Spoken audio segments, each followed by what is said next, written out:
Imagina comigo aqui a seguinte cena. Você instala uma câmera escondida na sua própria casa e filma uma semana inteira da sua rotina com seu esposo ou com a sua esposa. Sem edição, sem filtro, sem preparação. Agora me responde com sinceridade. O que essa filmagem revelaria quando eu te fizesse a seguinte pergunta? O que você realmente ama na sua vida? Olá, para quem não me conhece, eu sou o Yukis, estou casado com a Paty desde 2013 e aqui nesse perfil a gente conversa sobre casamento. A gente ajuda casais cristãos a restaurar seus casamentos, mesmo quando eles acreditam que a única solução é o divórcio. Então, se você gosta desse tipo de conteúdo ou conhece alguém que seria beneficiado por ele, eu te convido a nos seguir e a compartilhar esse vídeo. Eu sei que essa pergunta pode parecer até um pouco estranha, mas fica aqui comigo porque eu quero te mostrar algo que mudou completamente a forma como eu enxergo meu próprio casamento. Existe um filósofo cristão chamado James K. A. Smith.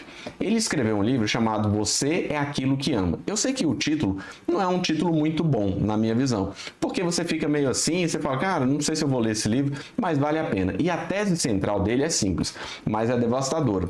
A gente não é definido pelo que a gente pensa ou pelo que a gente acredita. A gente é definido por aquilo que a gente realmente ama. E aqui vem a parte que complica tudo. Os nossos amores são revelados e formados pelos nossos hábitos, não pelas nossas intenções. Não é aquilo que sai da boca, mas é aquilo que eu faço cotidianamente. Deixa eu te dar um exemplo prático disso. Você já reparou como o algoritmo da Netflix te conhece melhor do que você mesmo? Você pode até dizer que ama documentário de história para parecer cult, né?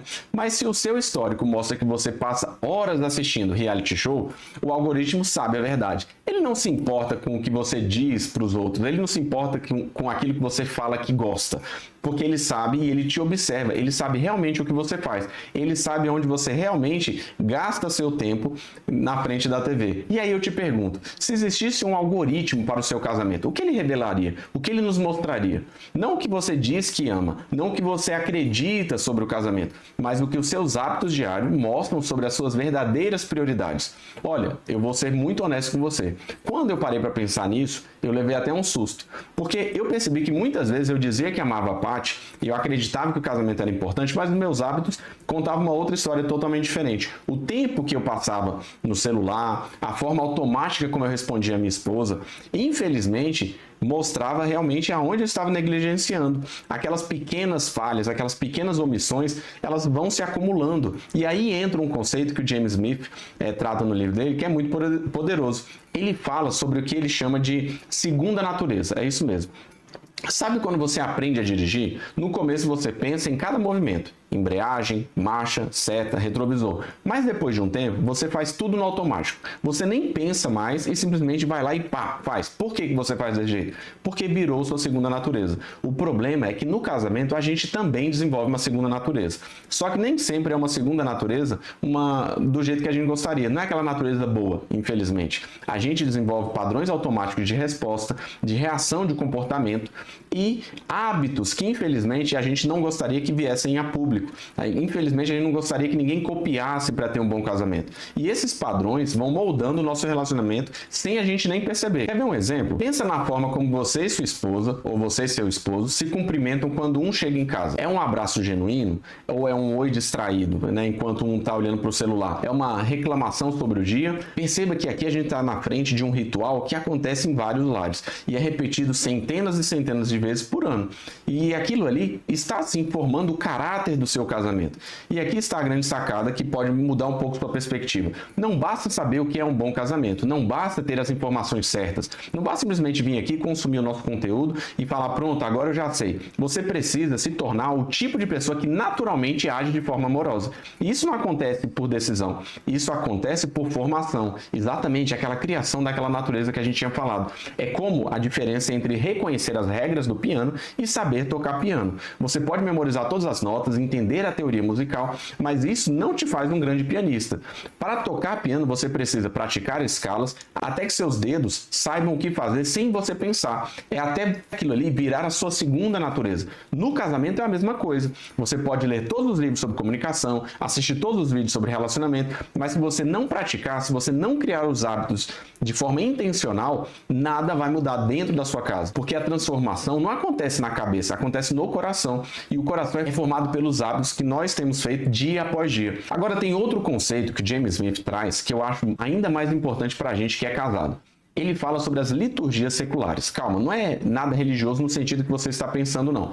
Liturgia, no sentido que ele usa, é qualquer prática, preste bem atenção, é qualquer prática que repetida dia após dia molda os nossos desejos. E aí ele traz uma pergunta provocadora. Quais são as liturgias que estão formando o seu casamento hoje? Porque tem liturgias que a gente escolhe, mas tem muitas liturgias que a gente simplesmente absorve sem nem perceber. Pensa aqui comigo. Quando vocês dois sentam no sofá à noite, qual é o ritual? É cada um no seu celular, é assistir séries juntos em silêncio, é conversar sobre o dia. Como que tem funcionado?